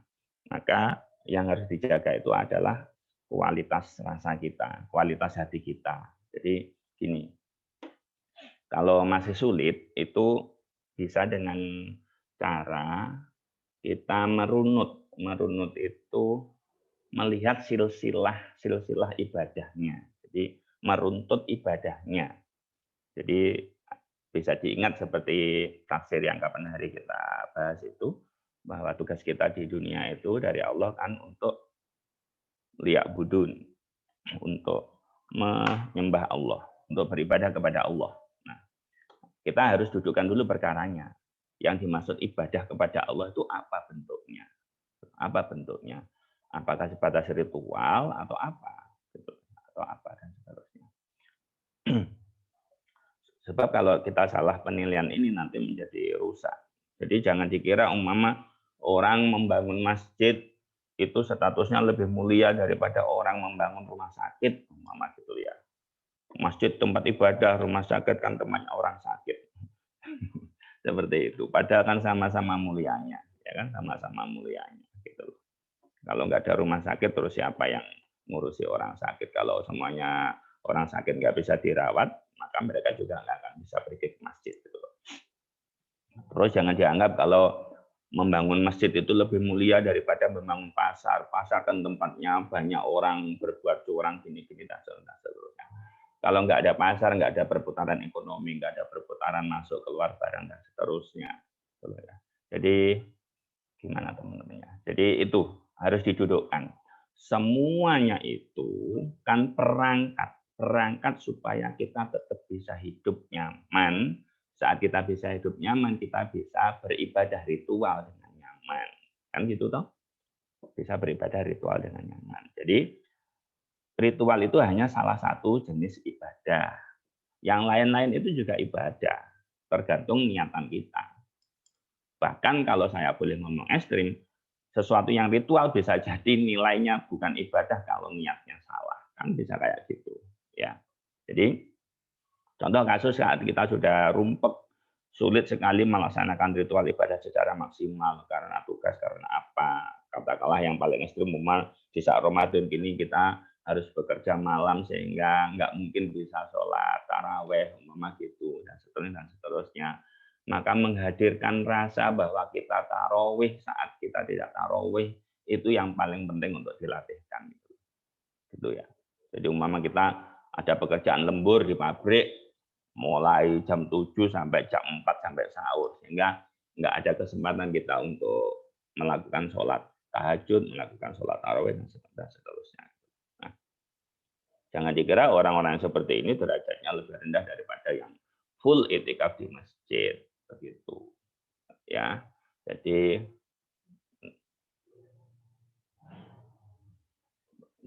perbaikan niatnya yang harus dijaga, semuanya konteksnya adalah ibadah, sehingga seperti yang kapan hari saya sampaikan, apapun kalau orang itu mukmin, kalau orang itu benar-benar beriman kepada Allah dan seterusnya, maka apapun yang dia lakukan itu nilainya pasti derajatnya tinggi di mata Allah. Semuanya dinilai sebagai bentuk ibadah, apapun itu. Dia duduk, dia berdiri, dia berjalan, dia tidur, dia mandi, dia makan, dia bergerak, dia olahraga, dia apapun yang dia lakukan. Bahkan yang kesannya buruk pun di mata masyarakat secara normal, bisa jadi itu nilainya adalah ibadah yang derajatnya sangat tinggi di mata Allah. Kenapa? Ya karena orang ini paham menata niat, ngerti apa yang dia lakukan sebagai bentuk sebab, sebagai bentuk musabab untuk terjadinya sesuatu pendekatan kepada Allah. Begitu, seperti itu. Dan seterusnya. Nah, jangan sampai karena kita nggak bisa menata niat, terus kita merasa kalau saya tidak maksimal sholat malam saya merasa jauh dari Allah. Kalau Ramadan ini saya tidak bisa khatam Quran lebih dari 10 kali, terus kualitas kedekatan saya dengan Allah terganggu. Dan jangan sampai seperti itu. Artinya apa? Tidak boleh kita menggantungkan sesuatu terhadap full amal kita. Amal kita yang kita anggap sebagai bentuk ibadah. Itu nanti bisa kacau. Ya, jadi ini kalau lebih dalam lagi, ini maksudnya nanti kali Hikam kalau terlalu dalam saya bahas ya, semakin pusing nanti. Jadi gini loh, jangan pernah menyangka bahwa apa yang kita lakukan itulah yang membuat Allah kasihan pada kita. Jangan-jangan Allah itu yang memang kasihan pada kita apapun yang kita lakukan, gitu loh ya. Teman-teman bisa paham apa enggak sih? Logika yang paling gampang ini kalau kita sulit melogikakan Allah ya. Sama aja dengan kita sesama manusia. Orang kalau sudah kasihan sama seseorang, sudah cinta sama seseorang, itu dia mau melakukan sesuatu yang baik, yang menyenangkan kita, dia mau melakukan sesuatu yang keliru, yang kita nggak suka, itu ya kita tetap aja kasihan, tetap aja sayang, tetap aja cinta gitu kan. Seperti itu. Makanya jadi kalau kita bisa melakukan sesuatu, syukuri, terima kasih sama Allah. Kalau tidak bisa melakukan sesuatu secara maksimal, juga tetap terima kasih sama Allah. Gitu loh ya. Tidak boleh itu mengubah keyakinan kita bahwa Allah sayang sama kita. Seperti itu. Jadi nggak boleh begitu ya. Jadi nggak boleh gitu. Nah, ibadahku maksimal, poso iki, bendino untuk 10 juz, terawih 100 rakaat, tahajud sampai isu dan seterusnya. Nek aku iso koyo ngono, aku iki dadi cedhek nang pangeran. Pangeran terus lebih sayang ning aku. Nek aku ibadah ritual iki lempem, Allah terus adoh terus gak patek sayang ning aku. Itu enggak boleh mikir seperti itu. Tidak boleh mikir seperti itu ya. Sebab pernyana kita yang didasarkan pada apa yang kita lakukan itu menodai kekuasaan Allah. Menodai kekuasaan Allah. Bisa jadi orang yang tahajudnya cuma 2 rakaat di mata Allah lebih disayangi daripada yang tahajudnya 100 rakaat. Kembalinya adalah kepada Allah. Kalau kita melihat physically orangnya bisa jadi sama, gitu loh ya. Tapi yang membedakan itu isi hatinya. Bisa jadi orang yang sholatnya cuma 2 rakaat itu hatinya benar-benar ikhlas kepada Allah, benar-benar dekat, benar-benar cinta sama Allah. Sedangkan yang sholat tahajudnya sampai pagi sampai 100 rakaat, jangan-jangan hatinya nggak begitu ikhlas karena kejar tayang ini mumpung malam Ramadan pahalanya berlipat ganda dan seterusnya, saya harus maksimal. Jangan-jangan yang dikejar itu, gitu loh ya. Jadi kembalinya lagi ke niat. Seperti itu teman-teman ya. Itu Mbak Maria. Apakah bisa di-connect? Gitu ya. Alhamdulillah. Kalau bicara soal begini terlalu dalam terlalu. Jadi apa maksud saya itu teman-teman jangan terlalu galau gitu ya. Yang penting ya itu, yang penting hatinya ditata gitu. Ya memang untuk latihan karena teman-teman ini usianya masih sangat muda, seperti yang sering saya sampaikan, kalau usia muda itu memang harus mengejar kuantitas. Harus mengejar kuantitas. Kualitas diabaikan dulu nggak masalah sih, gitu loh.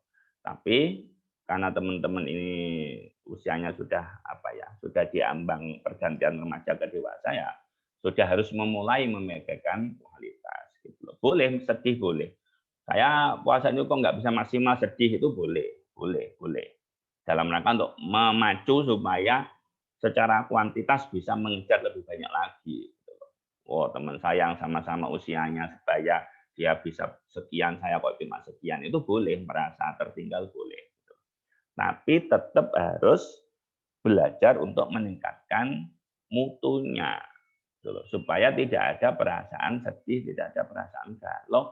Aku kok megur iso ngene, gitu loh ya. Apalagi ditabraki dengan kegiatan sahabat yang menyita waktu sehingga kita tidak bisa memaksimalkan ritual kita. Begitu nggih, Mbak Maria dan teman-teman yang lain. Ya Ustaz, alhamdulillah. Terima kasih Ustaz. Sama-sama. Ada lagi kah yang lain? Mbak Ismi, Mbak Inas, Mbak Jitna. Ustadz izin share Ustadz. Ya, gimana Mas Usada? Mungkin buat ini Ustadz yang tadi mungkin teman-teman ada yang apa ya istilahnya ya, yang duniawi itu Ustadz. Meskipun saat ini Ustadz juga tidak sedang dalam kondisi yang optimal menurut Ustadz, tapi Ustadz sendiri merasakan pernah mengalami suatu kondisi di mana kesibukan duniawi itu benar-benar kerasa pol Ustadz. Tapi justru di situ saya kayak menemukan jalan keluar gitu, kayak justru ada sakinah di situ Ustaz, yang sekarang itu kalau saya pikir tuh hal-hal melonggar tapi justru sakinah itu nggak benar-benar dirasakan gitu Ustaz. Itu saya rasakan sekali ketika skripsian Ustaz. Kalau di FK itu kan kegiatan skripsi itu dimulai dari semester 4. Jadi semester 4 itu kami sudah buat proposal, baru kemudian semester 6 itu diharapkan sudah mulai bikin skripsinya. Tetapi karena 1-2 hal, Husada itu bukan menunda ya. Kayak menunda lah, teledor lah katakanlah Ustaz. Apa itu sampai akhirnya baru semester 7 yang harusnya itu sudah semester akhir, itu baru mulai menggarap skripsi Ustaz. Dan di situ tuh benar-benar kayak keburu-buru Ustaz, karena belum ambil data, belum ini, belum itu, dan masih apa ya, masih banyak step untuk yang disebut skripsi selesai. Tapi di situ justru akhirnya ini Ustaz, kenal sama Majelis Rasulullah, kayak di situ akhirnya kayak menemukan tenang yang sampai sekarang tuh kalau saya boleh bilang itu masa terbaik saya, yang kalau saya ulangi itu juga gak mau karena maksudnya kayak sibuk skripsinya itu Ustaz, tapi ngulangi sakinahnya itu mau banget gitu Ustaz. Yang sekarang itu belum kerasa kembali Ustaz. Mungkin sedikit itu Ustaz, semoga berkenan buat teman-teman. Iya. Saya sangat paham maksud Mas Usada. Semoga teman-teman yang lain juga mengalami itu ya, atau berdoa saja mengalami itu. Jadi begini, saya yakin teman-teman pernah merasakan kenikmatan saat melakukan ritual tertentu. Contoh saat membaca Al-Quran atau melihat isi Al-Quran, teman-teman nikmat banget. Atau saat teman-teman sholat bisa khusyuk, itu nikmat banget. Atau saat tahajud, atau saat apapun lah, sesuatu yang sifatnya ritual, teman-teman bisa merasakan kualitas kedekatan dengan Allah. Begitu. Nah, PR dari saya, teman-teman silakan melatih diri untuk mencapai kualitas rasa seperti itu, khusyuk saat sholat, menikmati saat baca Quran, larut saat sholawat kepada Nabi, dan seterusnya. Rasa yang sama, tolong teman-teman dapatkan dari sesuatu yang sifatnya bukan ritual. Sulit, Pak. Ya, sulit. Kalau ingin cara tekniknya seperti ini. Contoh, teman-teman ke kampus, kuliah, mempelajari sesuatu. Itu dirunut. Supaya connect itu dirunut. Saya belajar geometri, ini pelajaran tentang ini dan seterusnya. Nanti nyantolnya itu kepada Kanjeng Nabi. Yang nyuruh saya nuntut ilmu itu kan Kanjeng Nabi. Ini berarti ikut Kanjeng Nabi. Kalau saya melakukan ini berarti mengikuti sunnahnya Kanjeng Nabi. Supaya saya menjadi umatnya Kanjeng Nabi. Rasakan nikmat itu yang sama persis seperti kalau teman-teman mengikuti majlis sholawatan, seperti itu. Ya. Teman-teman bekerja dan seterusnya, terus dirunut, ini perintah Allah dan seterusnya, sehingga teman-teman bisa menikmati khusyuknya beribadah kepada Allah di lini yang sifatnya bukan ritual.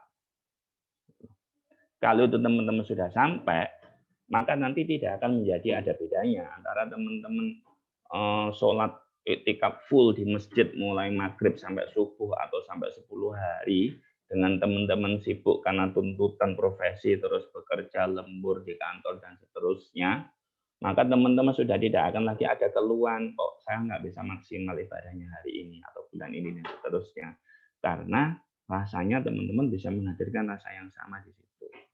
Seperti itu. Kalau itu sudah tercapai, luar biasa. Saya berdoa mudah-mudahan teman-teman bisa merasakan semua hal itu. Ya, bisa merasakan semua. Itu teman-teman. Ada lagi yang mau disampaikan? Inas, Ismi? Inas. Nggak tahu ya, nyambung apa enggak. Ya, silakan Inas, nyambung. Nggak tahu ini masuk dari kategori yang tadi saya sampaikan apa enggak. Jadi beberapa bulan lalu itu ada seorang tetangga, orangnya di PHK karena pandemi COVID gitu. Saya nggak kenal orangnya itu.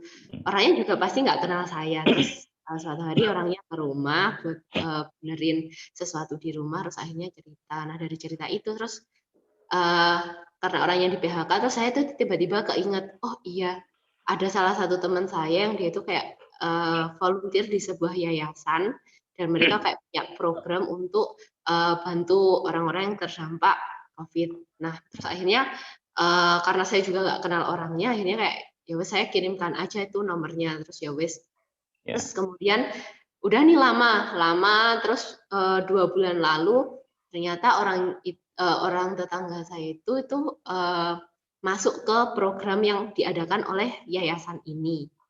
Terus puncaknya itu ketika kan udah dikasih bantuan dan lain sebagainya, puncaknya ketika tiba-tiba orang tersebut nge-WA saya kayak bilang terima kasih dan lain sebagainya. Terus saya kayak gini, keren banget ya, kayak Allah tuh ngasih rezeki itu benar-benar dari sesuatu yang sangat nggak terduga gitu. Bahkan orangnya nggak kenal saya juga nggak kenal orangnya.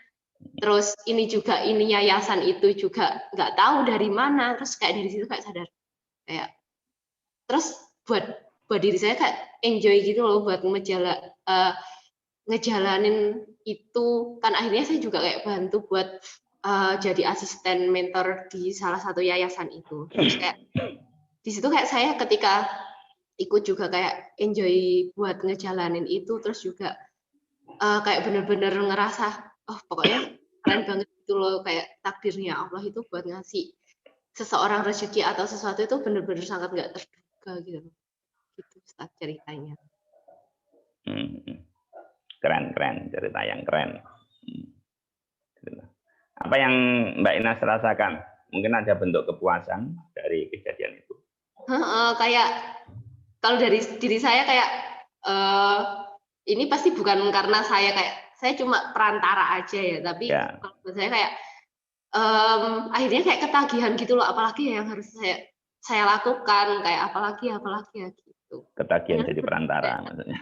Kayak nggak sengaja, kayak tiba-tiba saya keinget teman saya yang dia punya yayasan itu, terus juga dia bilangnya kayak saya suruh nanya dulu kan gimana keadaannya dan lain-lain, tapi kayak aduh nanti lah misalnya nanya terus nggak jadi ya apa, orangnya kan juga kasihan, udah kamu nanya aja sendiri. Terus akhirnya ternyata bapaknya ditanya sendiri dari sana, terus juga bapaknya kan teman saya bilang kalau kenal si ini, kenal saya, kan ya jelas nggak kenal, saya juga nggak kenal orangnya, pertama kali ketemu karena ada program ini. Terus ya udah kayak karena cuma keisengan, ya entah itu iseng atau memang takdir, kayak bisa bantu orang lain gitu loh Ustaz, kayak karena itu akhirnya bapak ini ketika nanti, karena dekat lebaran ini kayak nggak usah bingung lagi gimana sih buat beliin baju anaknya dan lain sebagainya.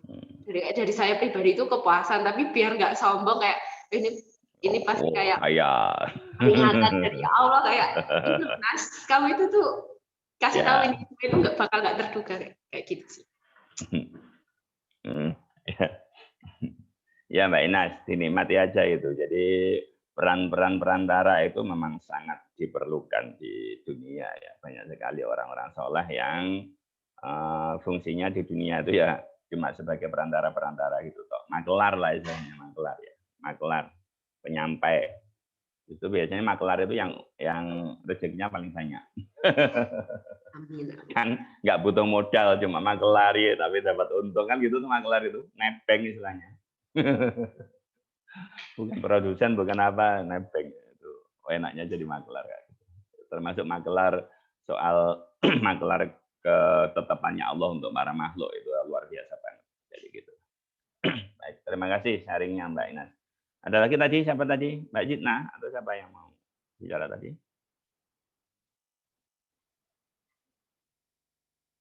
Rizka?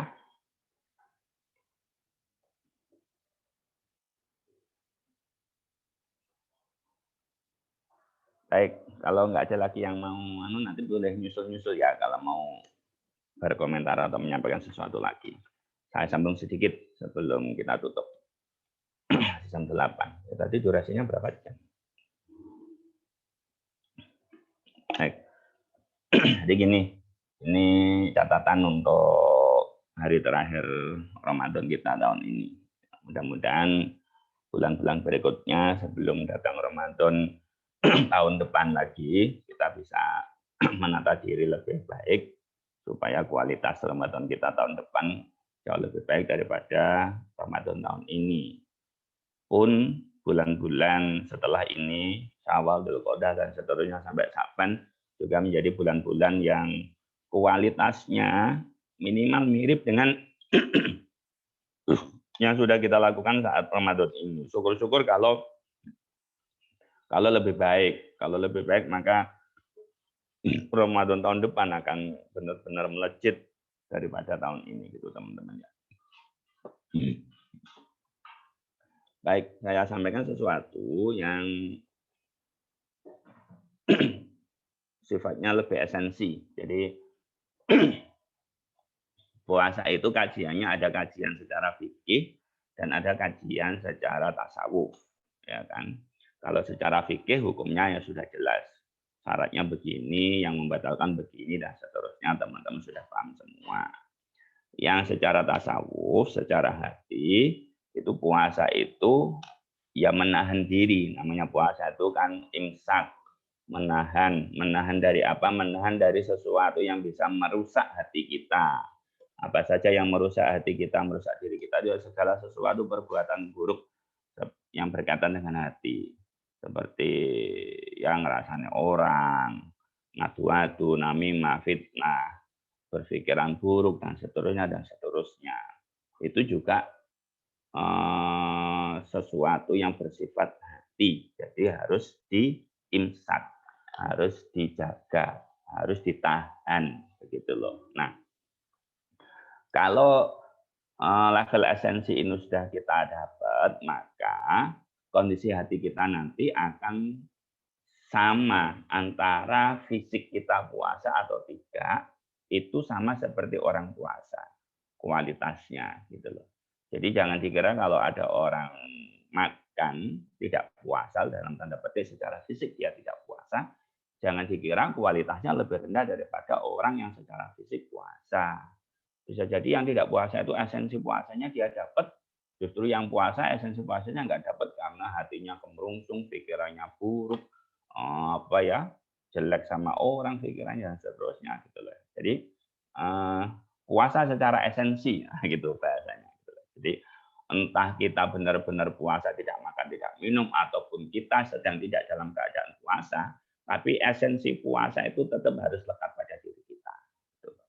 Itu berarti kita bisa mendapatkan efek baik puasa Ramadan pada diri kita di luar bulan Ramadan, di luar bulan Ramadan, di bulan-bulan di mana puasa tidak dihukumi wajib.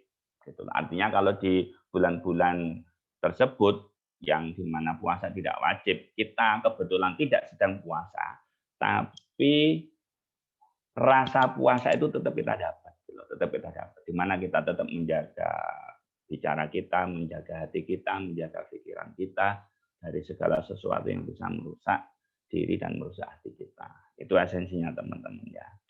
Jadi kembali ke dauhnya Gusmi yang sering kita baca saat di Purwofilin, ya kan? Jadi wajangan beliau kepada siapapun harus punya prasangka baik seperti itu. Dekat sama Allah, nata diri sendiri.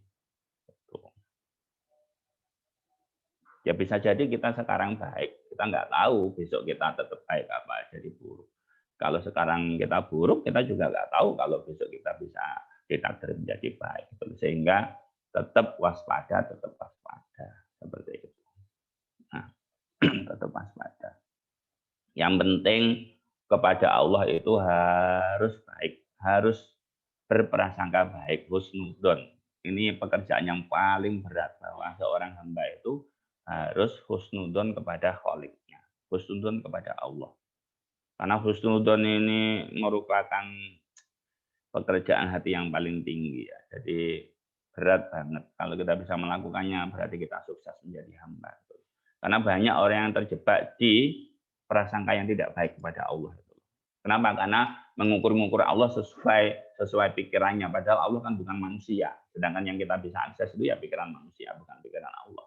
Pikiran Allah nggak bisa kita akses gitu. Sehingga kita wajib berbaik sangka apapun yang terjadi, apapun yang ditimpakan kepada kita. Kalau sampai sedikit saja kita berburuk sangka, itu malah petaka besar bagi kita. Contoh yang paling sering disampaikan oleh Kanjeng Nabi, apa ya? Yang paling terkenal contohnya gini, ibadah haji. Nabi pernah bilang kan, orang yang sudah wukuf di Arafah, sudah selesai wukuf di Arafah, berarti sudah selesai haji. Kok masih menyangka bahwa Allah tidak mengampuni dosanya, karena dia menganggap dosanya terlalu besar, terus meskipun sudah wukuf kayaknya Allah sulit mengampuni. Wah, itu justru dosa yang lebih besar daripada dosanya. Jadi gini, menyangka Allah tidak mengampuni dia, itu adalah dosa yang lebih besar daripada segala dosa. Itu ya.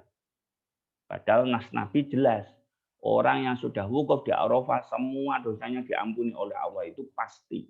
Kok orang sudah melakukan itu tetap menyangka bahwa Allah nggak mungkin mengampuni saya, wong dosa saya kelewat besar. Kalau sampai orang menyangka seperti itu, justru Allah sangat murka. Jadi itu dosa lebih besar, dosa terbesar dari semua jenis dosa yaitu. Jadi menganggap Allah tidak mengampuni. Padahal Nabi jelas-jelas bilang pasti diampuni. Yang kedua, ada juga pelajaran tentang bahwa Quran itu sesuatu yang sangat agung karena itu wahyu Allah. Itu firman Allah. Sehingga ada klaim bahwa setiap orang, setelah mempelajari Al-Quran, setiap orang setelah selesai membaca Al-Quran, itu dijamin dosanya diampuni oleh Allah. Nah, kalau kita punya prasangka jelek itu bahaya, kriminal banget kalau bahasanya Gus Ba itu ya. Kita sudah selesai baca Quran, terus masih kerentek dalam hati, ojo-ojo dosa kurung di sepuro, ya Allah. Itu justru Allah murka. Itu justru dosa yang lebih besar daripada dosa yang sudah kita lakukan sendiri. Sebesar apapun dosa kita. Jadi prasangka baik ini harus kita jaga, harus kita perjuangkan. Bahwa Allah itu baik banget. Bahwa yang ditentukan Allah itu benar. Jadi harus kita turuti, harus kita yakini seyakin-yakinnya. Itulah bukti bahwa kita itu masuk golongan orang beriman. Orang beriman, mukmin, mukmin. Jadi teman-teman harus benar-benar yakin. Orang setelah sholat, assalamualaikum, itu dijamin dosanya dihapus oleh Allah. Kok ada orang setelah selesai sholat masih merasa bahwa Allah belum menghapus dosanya, itu juga dosa besar. Karena melabeli Allah sebagai zat yang tidak bisa mengampuni atau yang nyulayani janji terhadap ketentuannya, itu kan besar banget dosanya. Mengubah ketentuan diri Allah itu kan gila-gilaan dosanya, ya kan? Jadi ini harus teman-teman paham, gitu. Baik teman-teman, yang terakhir sebelum kita tutup, salah satu hal yang wajib kita syukuri, yang wajib kita terima kasih kepada Allah yang sering saya sampaikan itu adalah nikmat kesempatan hidup sampai hari ini. Kita nggak tahu besok itu kita dipanggil Allah lebih dulu atau masih diberi kesempatan untuk beribadah di muka bumi atau tidak, kita nggak tahu. Yang penting hari ini kita masih hidup. Gitu. Saat masih hidup itu kesempatan terbesar. Karena proyeksi akhirat itu ya dunia. Seperti apa kita di dunia, ya nanti di akhirat seperti itu. Gitu loh. Jadi dunia itu segala-galanya. Nah, itu saya balik. Dunia ini segala-galanya. Kesempatan kita hidup di dunia ini segala-galanya. Karena ini adalah ladangnya akhirat. Akhirat kita nanti seperti apa itu ya gambarannya di dunia ini gitu loh. Makanya silakan kita maksimalkan apapun yang kita bisa lakukan sesuai dengan kehendak Allah di dunia ini. Gitu ya. Dimanfaatkan. Satu detik di dunia ini harganya sangat mahal di akhirat nanti.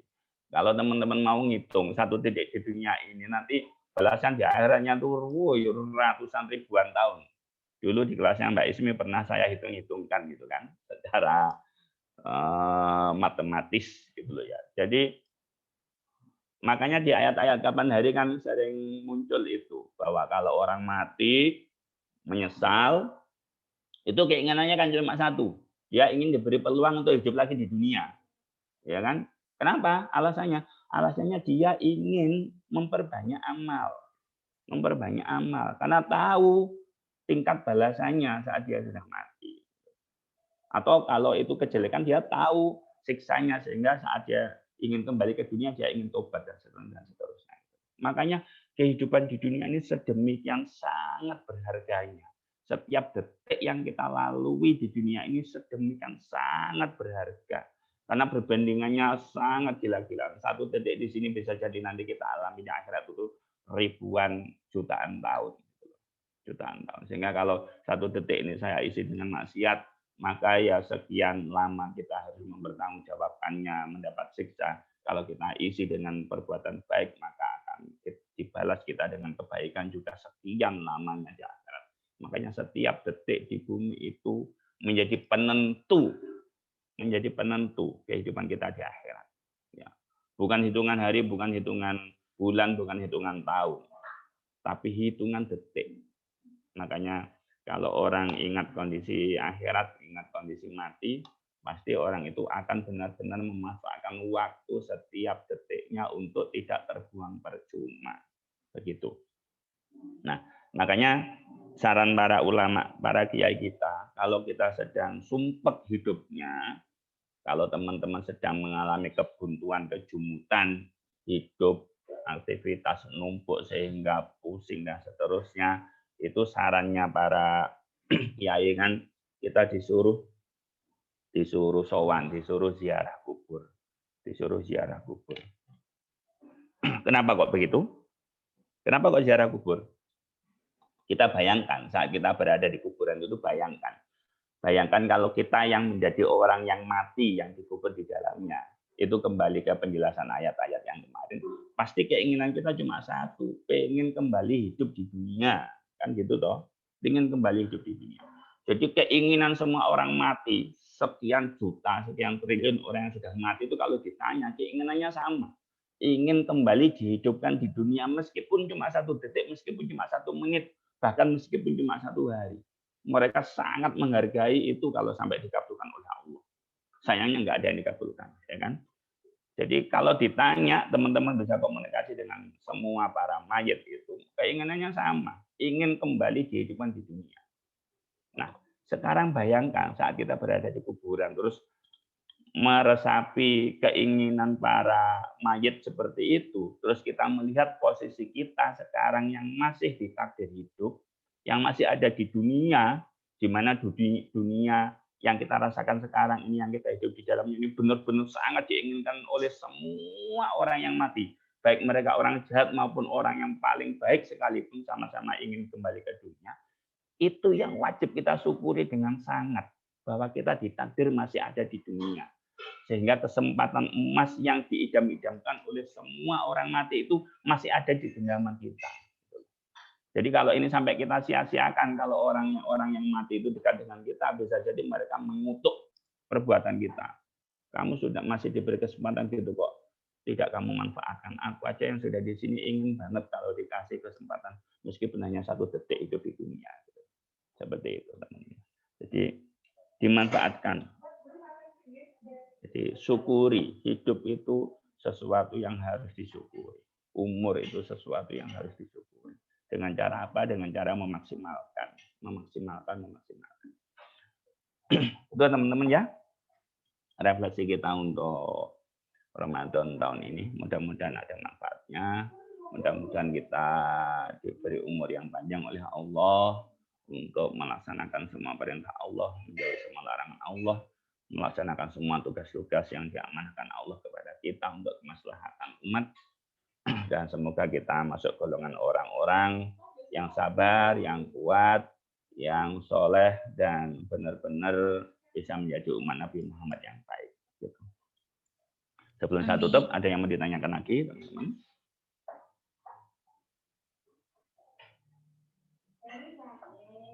Tidak ada? Baik, sebelum kita tutup, saya foto dulu, yuk. Tampilkan wajahnya, videonya diperlihatkan, oke. Mbak Ismi, Mbak Jitna, Mbak Maria. Video Mbak Maria. Mana ini? Ini Mbak Maria pakai kerudung baju hitam, wajahnya hitam ya? Kok hitam semua? Mbak Maria mana ini? Masih lari-lari dari belakang rumah, Ustaz. Oh, masih lari-lari. Lari-lari. Ditunggu. Sambil nunggu Mbak Maria, mungkin ada yang mau disampaikan sebelum kita tutup, teman-teman? Nggak ada ya? Oke. Foto pertama. Ini 2 kali aja. Gimana? Bisa ada? Ini Ustaz, apakah relevan karena ini kan mungkin tadi sesinya eksklusif Ustaz, kayak curhat-curhat, apakah rekamannya perlu di-share ya Ustaz ya? Terserah. Tanya teman-teman ini, apakah isi materi hari ini sifatnya privat atau boleh diakses oleh teman-teman di grup? Itu tanya satu-satu. Ina, Boleh. Jitna, Maria, Husada. Mungkin ada yang mengalami hal yang sama kan buat jadi Kalau boleh pelajaran, silakan Mas. di-share. Kalau nggak boleh ya privat atau di Japri, kasihkan ke Inas, kasihkan ke Ismi. Terserah kesepakatan teman-teman ya. Kalau tidak ada yang sifatnya sangat pribadi, silakan di-share. Masih ada. Tapi kalau teman-teman keberatan karena ada hal-hal yang sifatnya pribadi, bisa di Japri kepada yang sekarang ikut aja. Atau nanti materi pertanyaan tagihan tadi yang 3 itu mungkin bisa juga saya share di grup. Terus nanti teman-teman suruh ngisi pakai chat gitu aja, pakai chat di grup. Terus nanti kita sampaikan, kita aminkan apa yang menjadi tujuan atau harapan di tahun depan nanti sore sebelum buka ya, seperti rotipan itu untuk doa mengamini semua keinginan teman-teman itu. Itu aja. Bisa jadi kalau itu kita share, mungkin yang ini di-share mungkin nggak menjadi masalah karena teman-teman juga akan menyampaikan hal yang sama meskipun hanya lewat chat gitu ya. Gimana? Terserah teman-teman sih. Saya manut. Nah, sudah? Ikut Ustaz, cuma kepikiran aja. Mungkin ya. teman-teman ada. Yang penting teman-teman berlima ini nggak keberatan, monggo. Kalau ada yang satu aja yang keberatan, maka jangan di-share. Boleh di-share secara japri saja ya. Tapi kalau 5 ini sepakat nggak ada yang sifatnya privat atau aib atau apalah bahasanya ya, silahkan boleh di-share. Gitu. Oke Mas Sujada, siap? Ya, Ustaz. Oke, foto 1. Nas kurang dekat, oke sip. 1, 2, Mbak Maria pakai masker. Dia sangat punten. Oh ya, oke. 1, 2, 3. Sebentar, tak simpan dulu. Tak beri nama tanggal berapa ini? 12. Tanggal 12.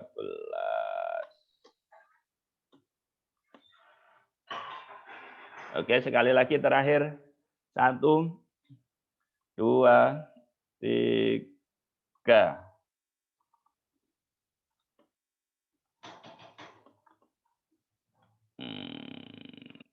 Tanggal 12.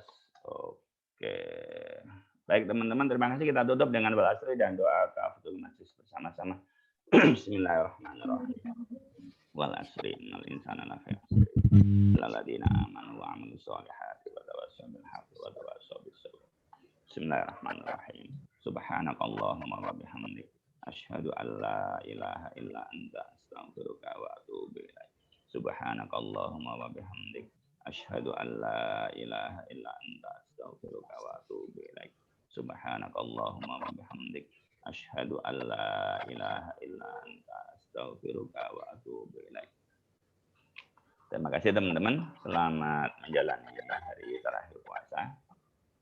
Selamat lebaran besok. Oh ya, nanti gimana nih masa pandemi? Apa kita bikin Zoom silaturahim lebaran gitu dah? Tanggal berapa gitu? Boleh Ustaz, boleh. Boleh. Dan nanti dibikin aja hari raya keberapa. Boleh Ustaz. Lewat Zoom aja Ustaz. Link Zoom. Jangan ya. PC biar gak limit. Betul lah, VC kan cuma 8 orang. Maksud saja silakan dibuatkan linknya ya. Mau tanggal berapa, enaknya jam berapa, pagi, siang, sore atau malam terserah, bebas ya. Nanti biar kalau umpama tidak bisa 1 kali, bisa juga 2 kali dengan waktu yang berbeda. Mungkin mengakomodir teman-teman yang tidak bisa gabung di waktu yang sudah kita tentukan. Yang pertama, jadi kalau bikin 2 kali, bikin hari berbeda, terus waktunya juga berbeda. Kalau yang satu pagi, yang satunya malam atau sore gitu ya. Oke. Oke, terima kasih teman-teman. Assalamualaikum warahmatullahi wabarakatuh. Ina sudah siap buat makan opor ayam di rumah ya. Opor ayam. Iya Tanas, apa sih Mas Anas?